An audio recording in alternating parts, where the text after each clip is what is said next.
Good afternoon, everyone, and thank you for joining me for this important program. Now, today, inflation is disrupting household finances as higher prices erode workers' recent wage gains and retirees' monthly budgets.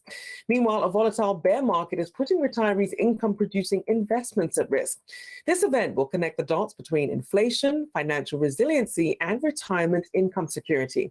Our guests today include Senator Roger Marshall of Kansas and some of the nation's brightest minds in retirement security. And we'll discuss how policy changes paired with new programs and financial industry innovation can help Americans establish financial security even amid the tumult. Now, I want to thank the Bipartisan Policy Center's Funding Our Future Coalition and the Alliance for Lifetime Income for sponsoring this terrific event with us. Now, the Funding Our Future is a cross-sector coalition working to secure a better retirement for all Americans by making retirement policy a top priority for lawmakers. You can find out more about their work at fundingourfuture.us. Now, the Alliance for Lifetime Income is a nonprofit organization created to educate Americans about the importance of having protected income in retirement. You can learn more and access their free financial planning tools at protectedincome.org. Well, now let's turn to my interview with Senator Marshall. We started by talking about how retirees are doing at the moment.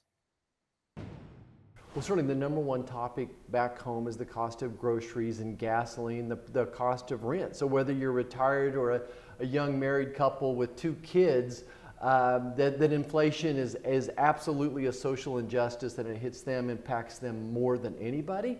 And the challenge right now is this double whammy. Whatever the peak of your retirement account's value was, it's now about 20 to 25% less. And then on top of that, inflation, over 2 years is probably 13%, 8% of the past year, 5% the year before. So at the end of the day, you only have about 70% of your purchasing power. So you were counting on your nest egg to be this big, and all of a sudden it's this big. So it's a huge problem right now. And we know that there are 20 million Americans who are actually nearing retirement, or those who perhaps, if they want to get an early start, obviously they've lived through different kinds of financial crises and they're seeing what some of their parents perhaps are going through. Talk about the most significant changes that the Rise and Shine Act in the works in the Senate brings, and what the Secure 2.0 Act adds to it as well. Right. So this Rise and Shine Act in the Senate, what its goal is to number one is to give employees and employers more flexibility, more options, more transparency. And what I really liked about it is this rainy day fund. So I'm a big Dave Ramsey fan. My wife and I took that early on. We teach it at our church. I don't teach it, but our friends teach the course. So setting up a rainy day fund. So this would allow some more flexibilities in setting up that rainy day fund of 3 to 6 months of cash. But it's all just spitting in the wind, if you'll forgive me, right now with inflation where it is and with the stock market down so much, it's just not going to do any good. We can't do it. We try and try. We're putting fingers in the dikes, but the real problem is inflation and the stock market. So for people who are wondering about the provisions in the Rise and Shine Act, how would you describe how it impacts them? What can they expect? Well, first of all, it's going nowhere. This was not a priority for this president or the Senate. So it turned into more of a messaging bill. Its opportunities were to give more flexibility, and especially if your people are taking out their funds as one chunk of the retirement plan all at the same time, is to set some protections around that. I think people are probably leaving some money on the table when they take out a mass lump, and we were trying to protect the consumer, so to speak. So there were good things in it, but basically it had nothing to do with carbon, so therefore it's not a priority for this president or Leader Schumer. So I want to talk about you obviously proposing this study when it comes to retirement savings there. What is it that you're hoping to achieve, and what would you like people to really do with the results of the study as well? Right. So think about the reference time of when we were offering this amendment. So we're considering a bill about retirement, and maybe 6 months ago. And even then, I was much more concerned about inflation than I was trying to set up these perfect retirement plans. So the purpose of that amendment was to point out to my colleagues that inflation was the true problem. So I was going to hopefully set up a proactive study of how inflation would affect retirement plans. But guess what? Now we can do a retrospective study. So the retrospective study is about everything we're talking about today.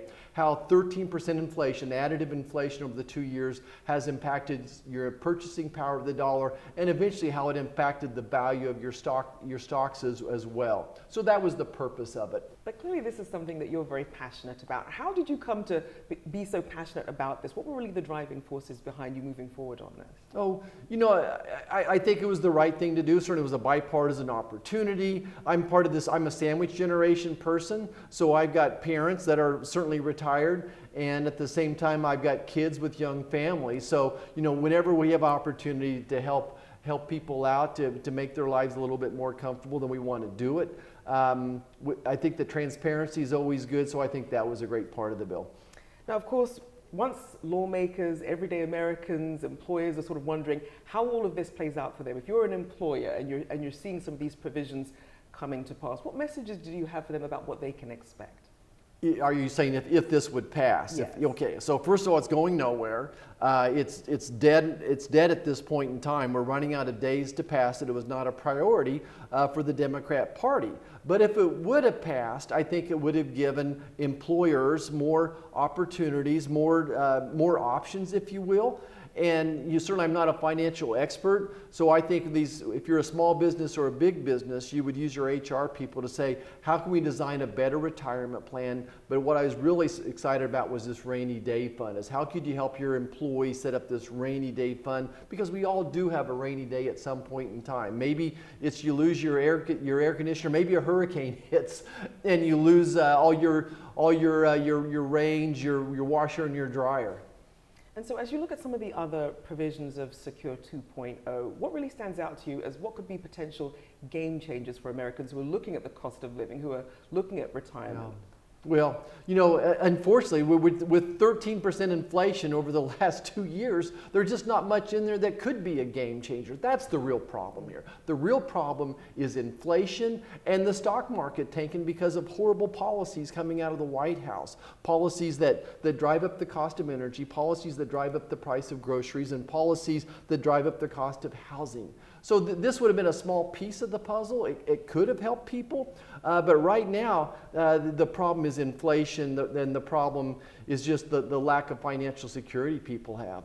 So is there any hope in terms of perhaps harmonizing what we see in Secure 2.0, Rise and Shine, and in terms of seeing how those might at some point get harmonized or some point see some movement? I know it's difficult in a midterm election year as we do get so close to it. Yeah. Any sort of optimism that you see as a path forward, perhaps, with retirement savings? Well, I wish there was, but I can just be pretty frank here and tell you that there's just not a conversation right now. Right now, we're just trying to keep the government open. We're living from crisis to crisis.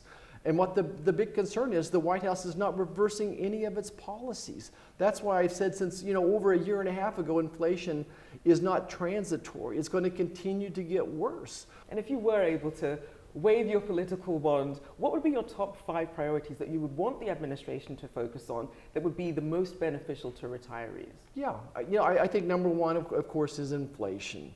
So the drivers of inflation, like I said before, are energy, food, and housing. So what policies could decrease the cost of energy? Well, that would be giving more flexibility to American energy companies to set American energy free. When it comes to the cost of groceries, this president has declared a war not only on American energy, but also on American agriculture, which is driving up the price of food production. When it comes to the price of housing, the supply disruption has been created by this president paying people more to stay at home than to go back to work. So we need policies that would get people to go back to work rather than to stay home. So that's where I would start. I mean, it is tough because obviously for a lot of people, their nest egg is in their home. But as we've seen house prices go up, it means people want to sort of hold on to their equity and not move. And that's really not also helping with the housing crisis. In terms of the cost of living then, do you have any expectations then as you look at what's happening with inflation and some of the stickier parts that perhaps there will be some relief, that we will see inflation start to temper down anytime soon? No, not at all. I mean, again, the president is doubling down on his policies that have caused inflation. And we have a president that don't even recognize that there's inflation.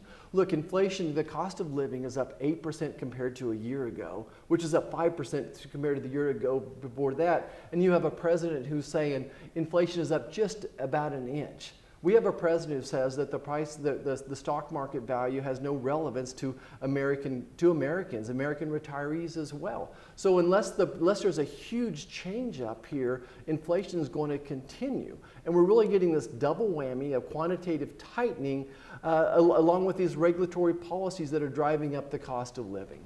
So then obviously then, if you're saying this is dead in the water in terms of the policies for what we're seeing with retirement savings, what advice would you have for people then who essentially, at least for now, will have to take their retirement planning into their own hands? Get out and vote in November to change the policies of the White House, which is killing the value of your retirement plan and that's driving up inflation. Look, elections do have consequences. And certainly, you know, what advice would I give my parents? Don't make any big changes. Don't try to get rich quick. Go take a Dave Ramsey course. Use a trusted financial advisor. I'm a physician. You would want to come to me to get advice on I'm an OBGYN. If you had breast cancer, ovarian cancer, you'd want to come to me and get advice about that. Your retirement plan is your nest egg. Your home and that retirement account are probably your greatest assets. So find a trusted person that you have a long-term relationship with that's not this get-rich-quick scheme, and make a plan for you and enjoy your time. Enjoy your time with your family. Focus on things that matter. Spending time with your family, doing things that you enjoy. And it's not always, money doesn't buy the happiness. Doing fun things shouldn't necessarily be the most expensive things to do. We certainly hope not. A big thank you, Senator Marshall, for joining me this afternoon on Yahoo. Thank you so much. Of course. Thank you. Hello, I'm Jason Fickner, Vice President and Chief Economist at the Bipartisan Policy Center. For more on the retirement policy landscape, we're now joined by Andrew Biggs, a senior fellow at the American Enterprise Institute, and Teresa Ghilarducci, a labor economist focusing on retirement security at the New School. Thank you both for joining us. Good to be here. So I want to get started right away because we have limited time. There's a popular narrative now that we have basically a tale of two retirements, one for the haves and one for the have-nots. And while that narrative is framed along income and wealth, another way of viewing the narrative is generational, where the baby boom generation had access to defined benefit pension plans with income paid out in retirement for life, while the younger millennial and Gen Z generations have a defined contribution plan, which may or may not come with an employer match, and there's questions surrounding access. What are your thoughts? Do we have a tale of two retirements? And Teresa, I'll let you go first, please. We definitely have a tale of two retirements, Jason, but it really has nothing much to do with the DB or 401k distinction. The DB pensions really hadn't covered everyone. They were best when unions negotiated them, but since unions have been crushed in the last 30 years, the defined benefit system really only lives in the private sector. We have a tale of two retirements in the 401k, do-it-yourself, voluntary, commercial, individual directed space. Take two people. They could be millennials or Gen Z people. One will have jobs like Andrew and me, and others will have jobs like my cousin who went into construction at 18, or my other cousin who went into personal training after college at about 25. The person like Andrew and me who've had a stable life, a stable work, we've been covered by 401k type plans all of our lives. We'll work 40 years or more. We've had no time out of the labor market. We haven't been unemployed. And we've continually saved, 8 to 15% of pay. And crucially, we have gotten raises. So paying, saving our raise and saving a little bit more was fine. And we'll do just fine in the DC world. They're especially fine because we got federal and state subsidies in the form of sheltering our taxes that when we contributed to those plans. And 70% of those tax expenditures go to the top 20%. So we'll be okay. But my cousins have had divorces. They have jobs that forced them out way before they were ready to. They had intermittent employment. They had intermittent savings accounts. They had conservative investment portfolios. They never had the benefit of a professional manager, and they won't be okay. And they probably paid penalties to take money out during their work lives rather than get the kind of cushy subsidies that we gave. So that's about as different as a projection of retirement, and it all comes from our American system. And I have some follow-up. I want to hear your thoughts first, and I'll ask some follow-up questions for you both. Sure. Well, I thought Teresa laid out a lot of interesting, useful stuff. I think in a sense we have a kind of a tale of three cities. I don't want to complicate it, but the first one would be the traditional defined benefit system, and that worked well for some people. First, you had to have a defined benefit plan, and most people never did. And you also need to stay with the same employer for your whole career. If you did that, it was great. Then we shifted into the early 401k plans, and those had advantages in the sense you could take them from job to job if you were switching jobs. They were also much more common. Employers are much more willing to offer a 401k than they were a traditional pension, but they had downsides. The fees were too high. A lot of people failed to sign up for the plans. The investments were often confusing.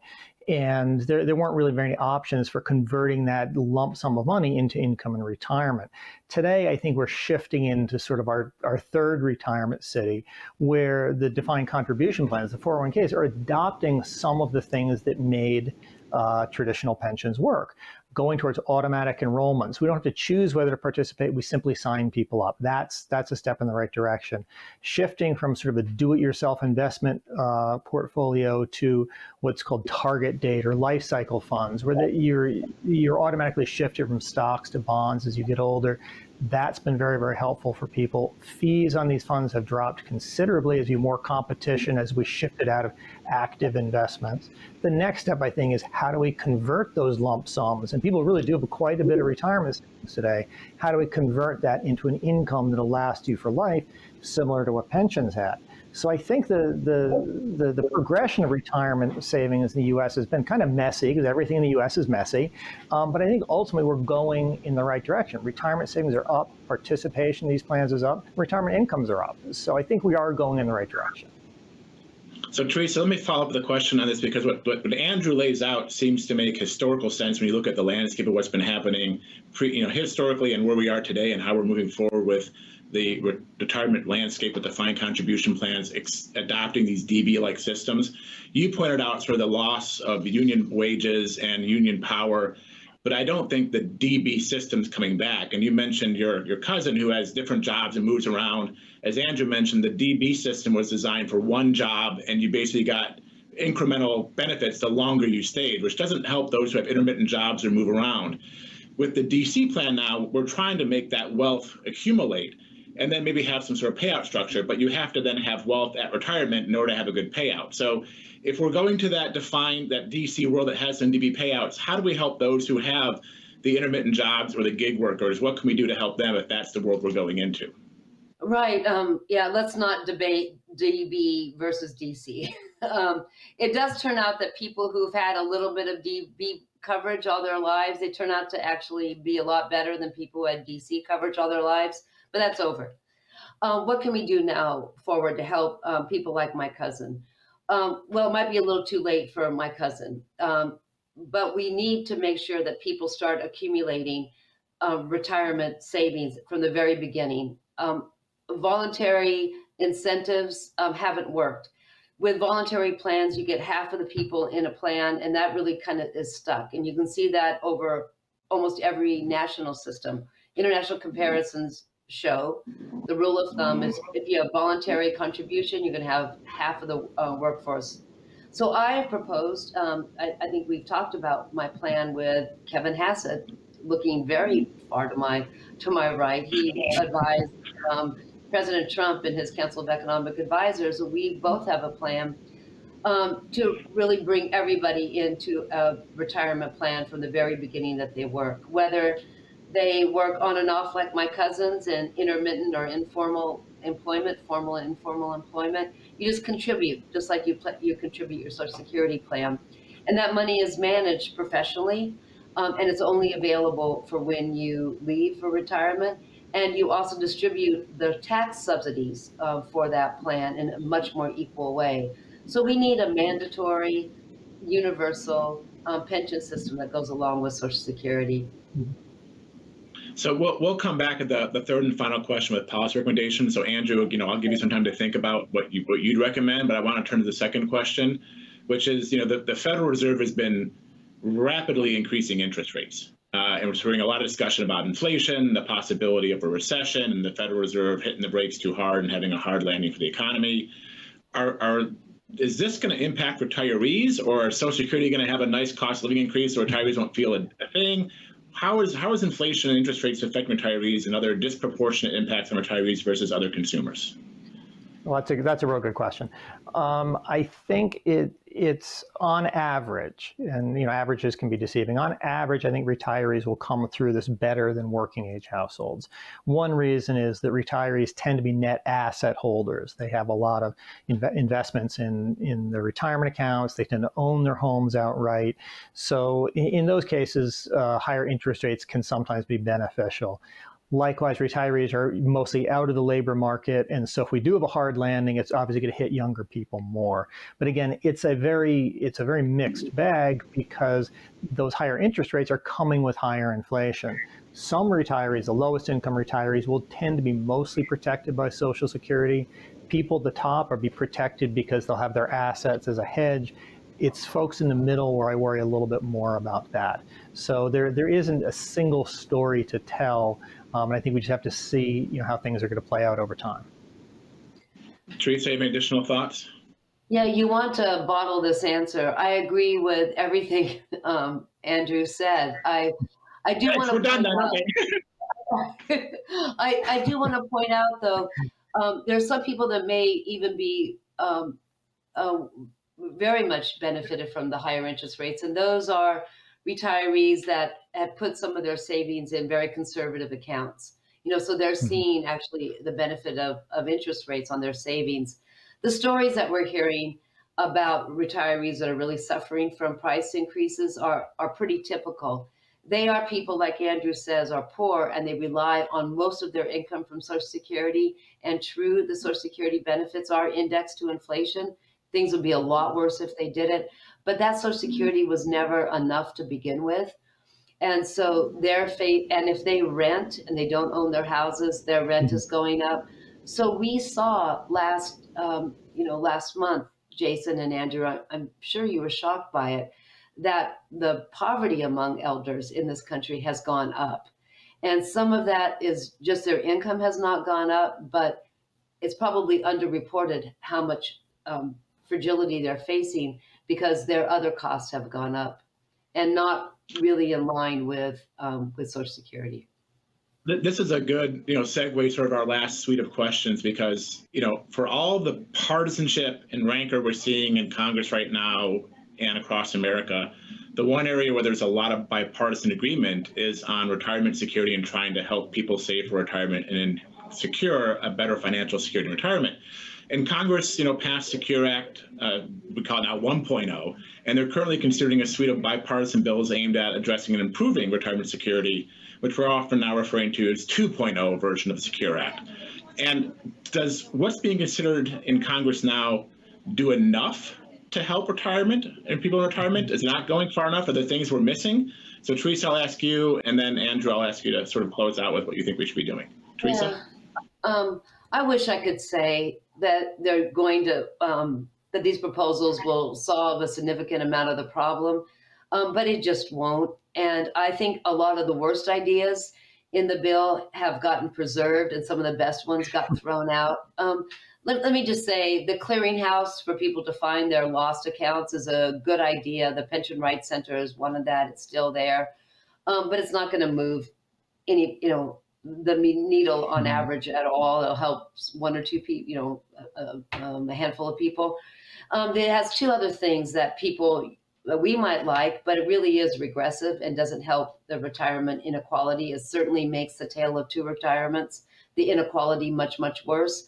And that's allowing people to delay collecting from their IRAs without an income tax penalty from 70 to 72. Well, that helps the people who don't need their IRAs until they're older. They have a lot more in their accounts. And then this other wacky idea to provide better catch-up contributions for people who are over 60. That's the idea that you get more of a tax break if you even put more money into your Social Security. And that really only helps people at the top. There's only a handful of people who actually get real wage increases after the age of 40 and 50, wage increases that beat inflation. A disproportionate number of those are white men with professional degrees. So if you want a proposal to help white men with professional degrees and high incomes, this would be the legislation for you. And Andrew, in the final minute and a half we have, do you think Secure Act 2.0 is, Teresa's point, there's some good and some bad, so it's another case of the good, the bad, and the ugly? Is there more that Congress should be doing they're not talking about? What do you think we should be looking at? What should Congress do? Well, I'm a white man with a professional degree, so I should like the bill, but the reality is I don't really like it much more than Teresa does. The reality is, and I agree with Teresa on this, that financial incentives to participate in retirement plans don't do a heck of a lot.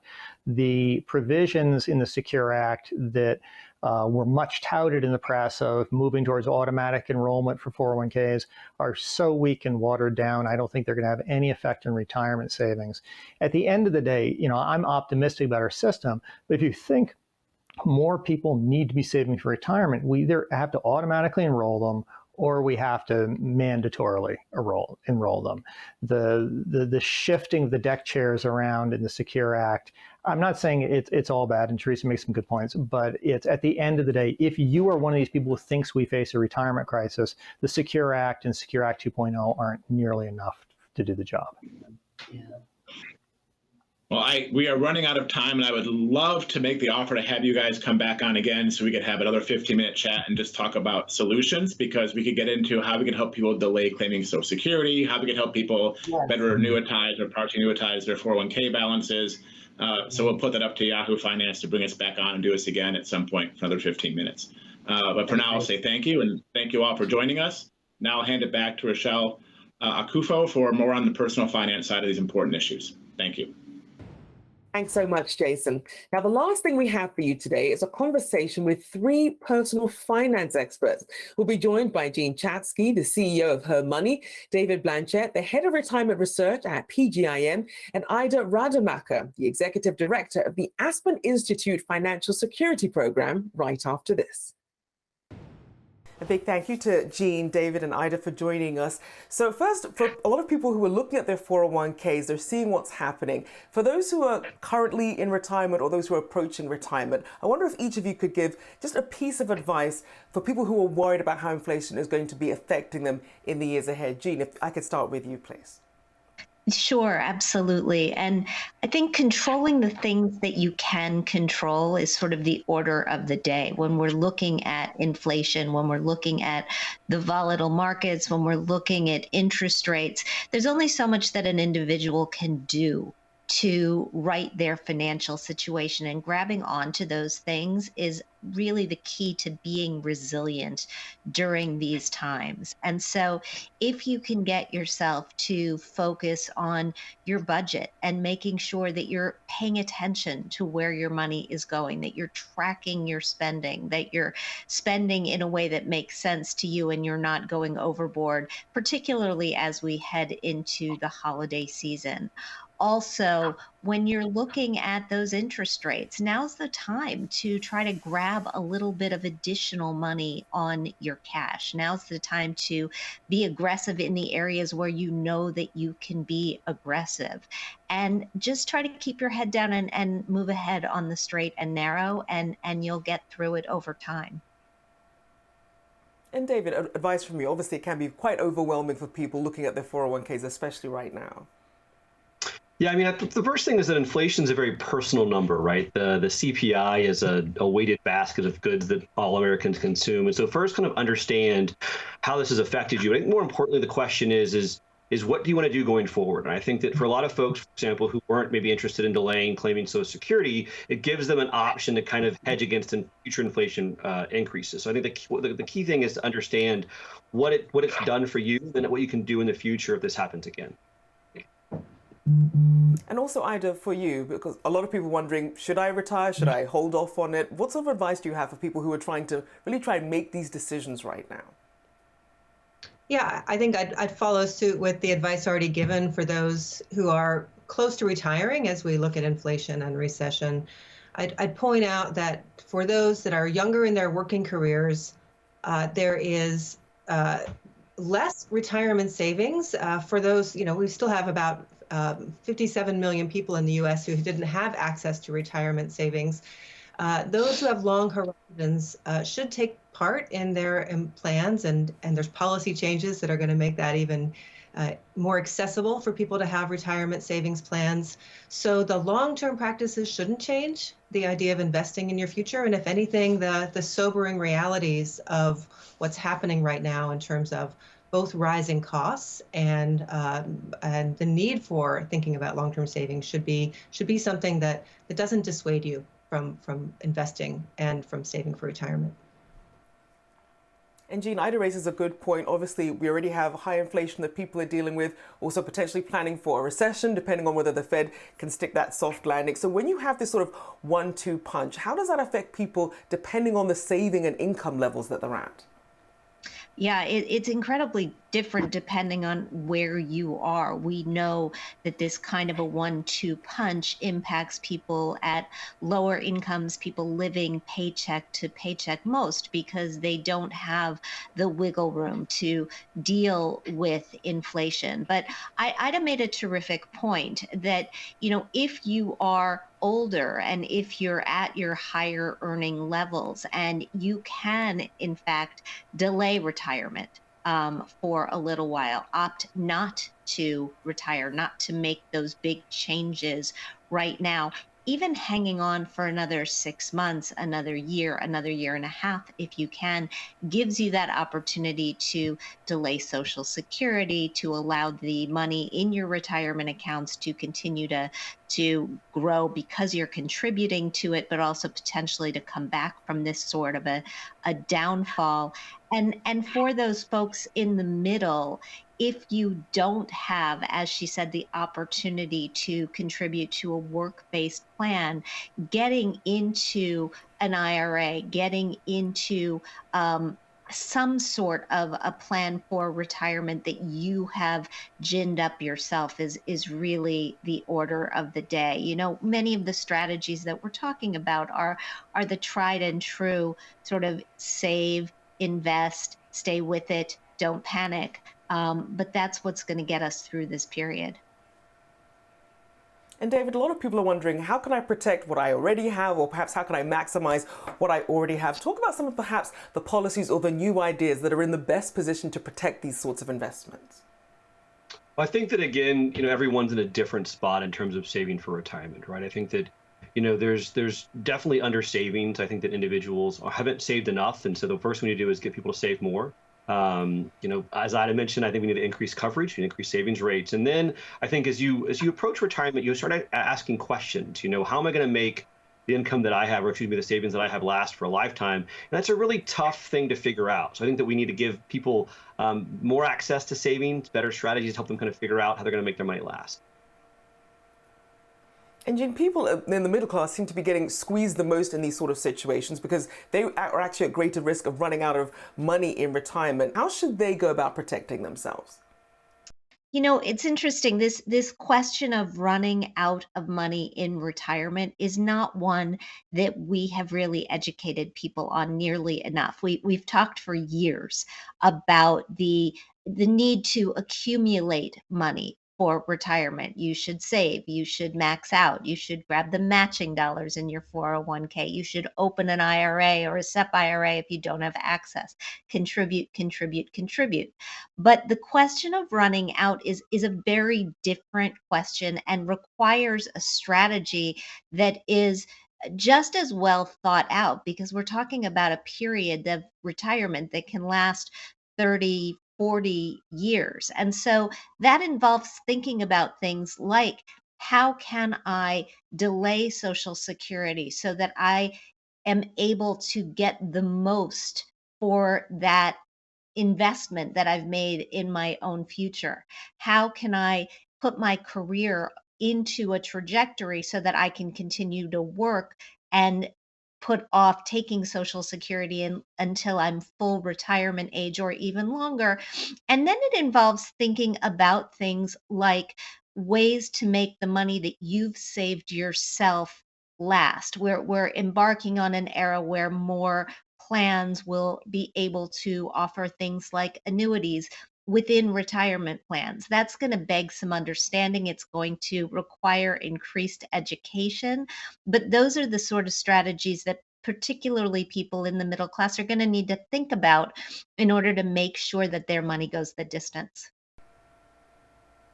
And Ida, as we know, when it comes to money, when it comes to anything really, simple and easy don't always go hand in hand. And a lot of people are actually sacrificing some of their essentials to try and make ends meet because of inflation. So Ida, are there any sort of public policy proposals that are either in place or in the works to really help people so that they don't have to make some of these very hard choices? Yeah, I think that there's, people don't just have a short-term financial life and a long-term financial life and then the rest of their life. They have to think about their health care, their housing, their retirement, and they have to think about that now. And as Jean said, for longer and longer lifespans. And those issues are especially critical for women who tend to have even longer lifespans and have, a wage gap and a wealth gap to contend with as well. Many also work part-time, and there has been relatively few opportunities for retirement savings and part-time work, and that is hopefully another thing that will change. And I think the other thing that is critical, especially during a recession or any time, is just understanding that people today who are working and are trying to even extend those working years like we just talked about are probably going to be working with multiple employers over time. And the savings you accumulate here or there in very small pots often don't talk to each other. They don't connect. They don't actually come into the same account. So increasingly, when we really want to help folks, we want to think both about the portability of retirement savings. We want to make it easy for them. And we need to think as well about how else do we manage expenses? And not just as at an individual level, which is important, but in terms of policy. The biggest issues in addition to savings and continuing to work and get earned income is what's going to happen with rising costs. Long-term care insurance, health insurance, all of those things come into play as well. And there's other policy dimensions that we should be thinking of as well to help make sure that as much of the routinely positive cash flow people are getting into their wallets can stay with them to handle the essentials. And it's tough because obviously, David, you can only plan for so much. Obviously, nobody saw COVID coming. And with inflation at a 40-year high, you have an entire generation of people who've never experienced inflation on these levels. So when people are trying to really figure out how they can ensure that their retirement accounts for some of these potential inflation risks, what sort of strategies do you recommend? Well, I mean, the problem is there's not necessarily a ton of strategies out there that are linked directly to inflation. I think we've all mentioned this already, but the one strategy that does have an explicit inflation hedge is delayed claim of Social Security. Benefits are linked to the CPIW. It's a great way to kind of hedge both inflation risk and longevity risk. I think that, and there's a need for other types of investments called real assets and portfolios, things like commodities, things like tips, infrastructure, assets that just tend to do well when inflation is higher. I think that too often investors think about just stocks and bonds. I think adding things to portfolios that can help ensure when inflation is high, the portfolio is better is really important for investors that have 20 or 30 year time horizon. And Jean, how do you see protected income playing a role in this, the sort of strategy that people can have? Look, I'm a fan of making sure that you've got enough protected lifetime income to at least cover your fixed costs. I think we would all agree that the length of retirement is so long, you are going to need growth on your investments throughout. You're going to need money in the market throughout retirement in order to do things like keeping up with inflation. But having enough protected income in the form of Social Security, any pensions, if you're fortunate enough to have them, and many people are not these days, most people are not these days, as well as annuities that you have crafted or picked up along the way, just enough to make sure that you can keep a roof over your head, that you can make your Medicare premium payments, that you can put food on the table, that you know that your fixed costs are covered and that you don't have to worry about those things. The wild card, and Ida talked about this, is healthcare and long-term care. And that's where it gets very, very difficult to ensure for the outcomes, because we don't know what the outcomes are going to be. So then, David, a lot of people then get a lot of acronyms about different sort of accounts that they can use to perhaps help them with market volatility or, as best as they can, be an inflation hedge. Are there specific types, though, of retirement accounts that you would recommend that will help better protect people? Well, I know there's certain types of accounts, right? I mean, there's 401ks, there's IRAs, there's taxable accounts and all that. I think the key is really kind of trying to understand how this all makes you feel to some extent, right? I think that I work for an investment company. We spend all day building these efficient portfolios, and this is maybe to Gene's point, if you can't sleep because the market's down 25%, inflation's up 8%, you have the wrong strategy. I think that there's the academic aspect of these decisions and the behavioral aspect. I think that there are assets that you can include in portfolios, but to me, there's these larger structural issues about how do I craft a plan that makes me comfortable with all the uncertainties that exist out there. So I think that's kind of the key is understanding not only what is the right kind of portfolio aspect of things, but also just the right strategy. And David, you raise an interesting point, because obviously everyone has their own personal relationship with money and risk that's really going to inform how they approach these things. And you mentioned, if these are the sort of things keeping you up at night, perhaps a different strategy, a different sort of retirement account. I want to bring you in here because as we look at the demographics, how they're changing, by 2024, the US is expected to peak 65 when the greatest surge of Americans turning 65 comes into play. So when you think of things like employers and financial professionals, what role do you think this holistically can all play in really improving the outcomes for some of these retirement savings accounts? Yeah, it's a great point. And as Gene said, even though pensions, defined benefit plans are on the wane, this is the last generation that had some kind of a high proportion of folks that had access to that. And of course, those pension plans did help with the cost of living as it rises. When you're in just 401k savings or you don't have any savings at all, these are the things that we have to start to contend with as we look at retirement policy for those 65 and below, and how we make sure that we have access for every worker in this country. Because of that, the role that employers play is critical, and it's changing rapidly.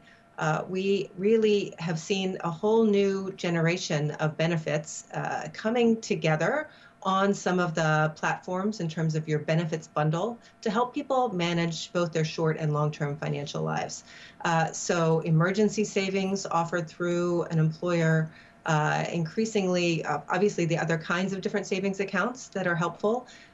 We've been looking at people, even just in terms of scheduling for folks so that they can pursue either multiple jobs or jobs in career education. It's not too late to think about what is the additional way to get training to continue to stay viable in the labor market for longer. I think that we're excited to also look at the next generation of benefits being the way that private employer benefits operate in tandem with public benefits and the safety net that's out there, because that's going to be important in an inflationary space as well.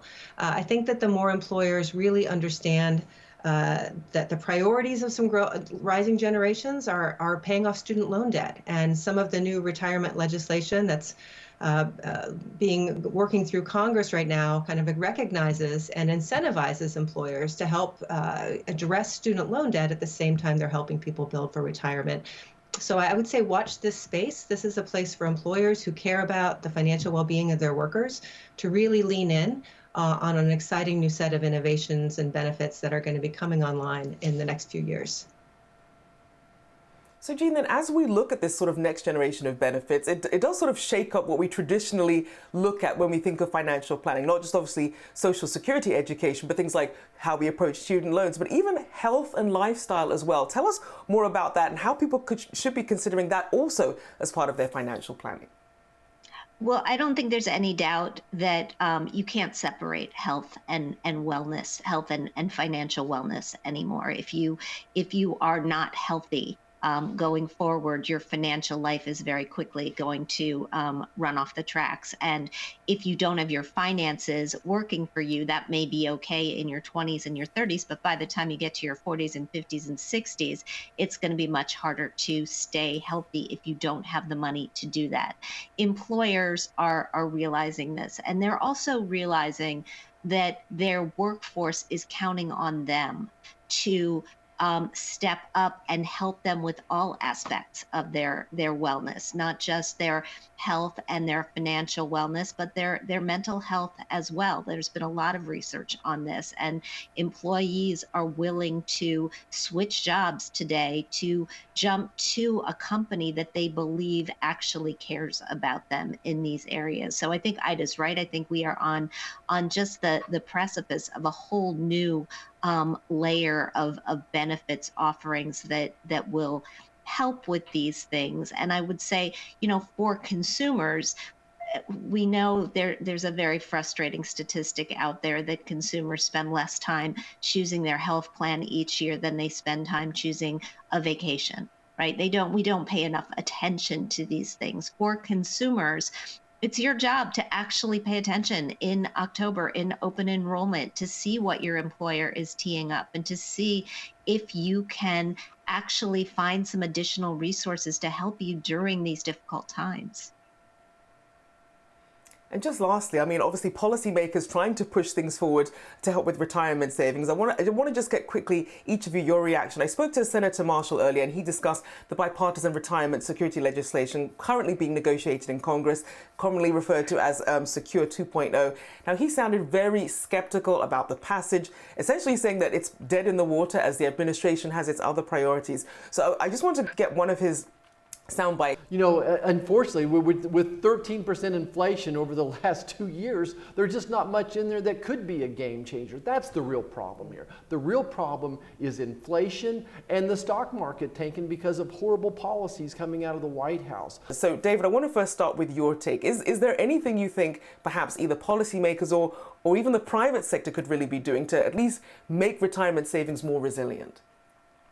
I mean, to me, I think that the biggest thing is just more coverage. I think that we're doing well by the folks who have access to employer-sponsored defined contribution plans. You do more as a country to give access to these plans, these strategies to people who can't save via their employer. So I'd like to see more movement there.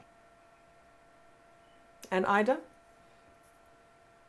Yeah, I definitely would echo David there. I would say that if there's ever a place to look for hope, the retirement legislation passed unanimously in the House, or I think there were 5 votes against, 400 something for, and in the Senate it passed out of committee with all Republican and Democratic support. So I do think that there's momentum. People are starting to make this kitchen table issue a national policy issue that can get bipartisan support. So I don't think that my own sense of hearing from different stakeholders in this mix is that we shouldn't have hope, that we can and do need to do more on retirement savings. Obviously, the access issues. And then for those that are lower income, it's also important to think about how we actually structure and incentivize savings so that it can accumulate. So a refundable savers credit, expanding and simplifying the savers credit for those lower income savers is also critical. Again, the emergency saving aspects, the Connections student loan, starting to think about an inclusive savings and investment system in this country, not just the infrastructure in the market space, but how do we create the policy environment that actually creates a lifetime opportunity to save and invest in your financial future? Angie, lastly, your ideal outlook here. Look, there's a lot of good in this bill that we all hope will be able to move forward. It provides for emergency savings. It provides for additional automation into retirement plans, which is fantastic because we know that when people are automatically enrolled, enrollment goes up. But I would say for now, don't forget the states. There are a number of states that have in the past few years put work and save programs into place for smaller employers that don't have 401ks, that don't have work-based retirement plans, so that they can make paycheck deductions flow into IRAs. And when that happens, workers are 15 times more likely to save. Other states are following Oregon and New York in teeing this up. Maryland's got something moving along. So, we hope that we'll see more of those as well. It's great when it occurs on a federal level, but the states have a lot that they can accomplish too. Well, we'll have to leave it there, but a big thank you to our panelists. We do appreciate you joining us today. And from all of us at the Bipartisan Policy Center and Yahoo Finance, a big thank you for joining us. Take care.